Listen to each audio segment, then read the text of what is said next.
Hello, Grumpy Old Fart here.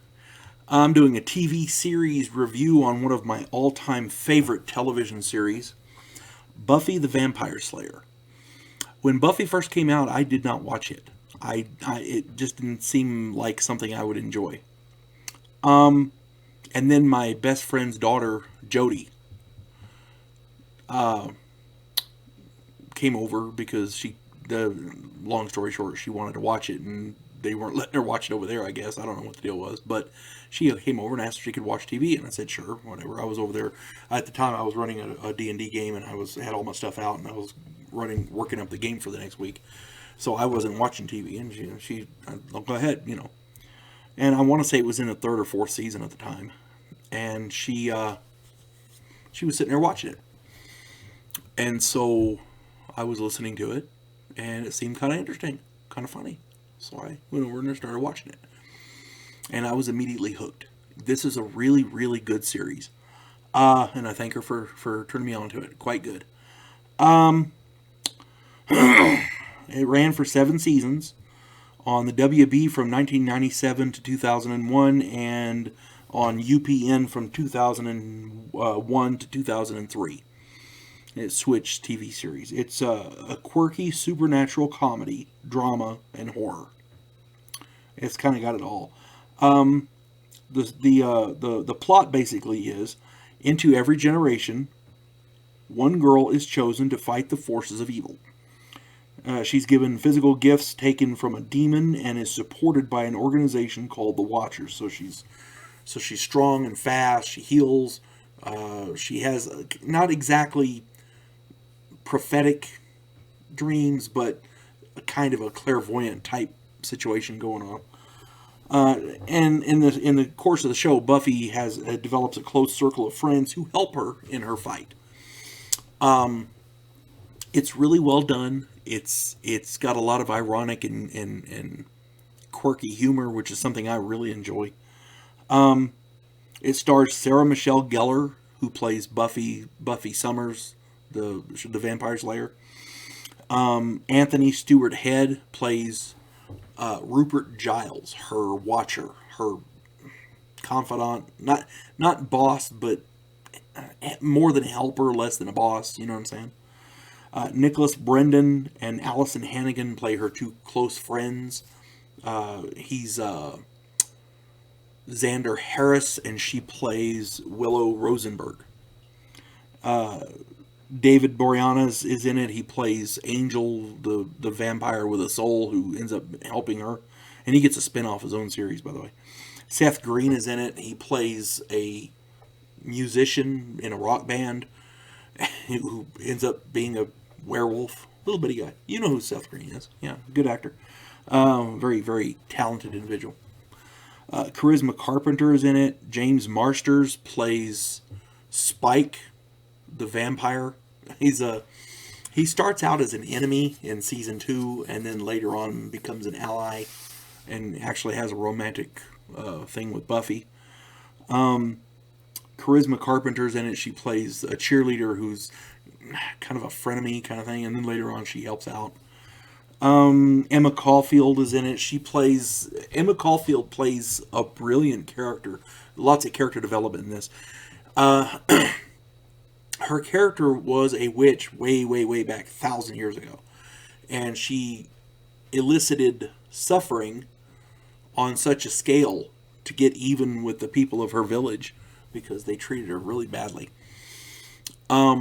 She was approached by a demon, and she voluntarily turned into a vengeance demon. And later on, through a course of events, and it's actually in the plot. This like I said, the character development here is brilliant. She loses her demon status, and she just becomes for lack of a better word, a witch, I guess, a wannabe mystic. I don't know. Anyway, but she helps out. She knows nothing about the modern world, and she's a fish out of water. But her heart's in the right place, and she helps. Mark Blucas is in it. He has a recurring role as one of Buffy's boyfriends who ends up leaving later. Michelle Trachtenberg. It's a long, involved story, but she ends up playing Buffy's little sister. Amber Benson is in it. Juliet Landau plays a vampire named Drusilla, who is insane. Julie Benz is in it. She plays a vampire. She's the one that sired Angel. Christine Sutherland is in it. She plays Buffy's mother. And one of my favorite actresses, her name is Eliza Dushku. She plays another vampire slayer called Faith. Normally, there's only supposed to be one slayer, but through a series of events that they actually explain in the writing and in the plot, Buffy drowns and is later revived.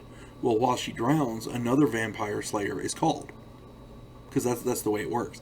Well, then they have another vampire slayer. Well, then that one died, and when she died, Faith was called. I want to say the other slayer was Kendra. But anyway, the point being, Faith and Buffy are at odds because apparently there's not only supposed to be one slayer. So when there's two of them, there's friction. So she turns for a while into a bad guy and then later is redeemed. But it's like I said, it's a really good program if you want ironic, quirky, paranormal. If you enjoy that kind of thing, this is for you. There's something I gotta say about this. There was a spin-off called Angel. Check that one out. It was pretty good. They had the writer strike involved in some of that too. So, At any rate, if you enjoy ironic humor, there's a couple of really good episodes in there. There's a lot of really good ironic humor in this. One of my favorite ones is they do a Halloween thing where it's the spiel where their fears are actually coming to life. The same old thing, right? But they do it a little better, and it's kind of funny. And then at the end, of course, the fear demon is summoned. Fear me, except he's that big. He's all, fear me. And then, of course, she steps on him and kills him, right? Well, the kids' accident, the reason the whole thing started was because these kids they're putting up a haunted house, and they found a book with some old spells in it, and they accidentally summoned this fear demon. And Giles is reading the book. It's Halloween, late, they're eating the leftover candy and stuff, and Giles is up there reading, and he's all, oh, bloody hell, I should have watched this. And he goes, what do you mean? Look, and he goes, see the caption? Is a picture of the fear demon, right? And underneath is written in some weird language, Did you read the caption? Was it actual size? It's freaking hilarious. One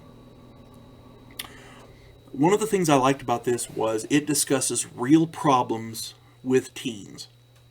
It's not just teen angst. Actual problems that teens go through. And it addresses those issues in a way that is a positive, in a positive manner without being, it doesn't make fun of them. And the one thing that I really, really like about this is Buffy is a strong, powerful female. She's the lead character in there. She's a strong woman. But there's also strong men, and they get along.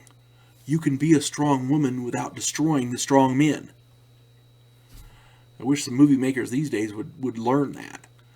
But this is a really good show. If you get the chance to watch it, my wife bought me the whole series. It's quite good. It's all 7 seasons. But like I said, if you get the opportunity, it's well worth watching. Time well spent. You folks have a good day. God bless one and all.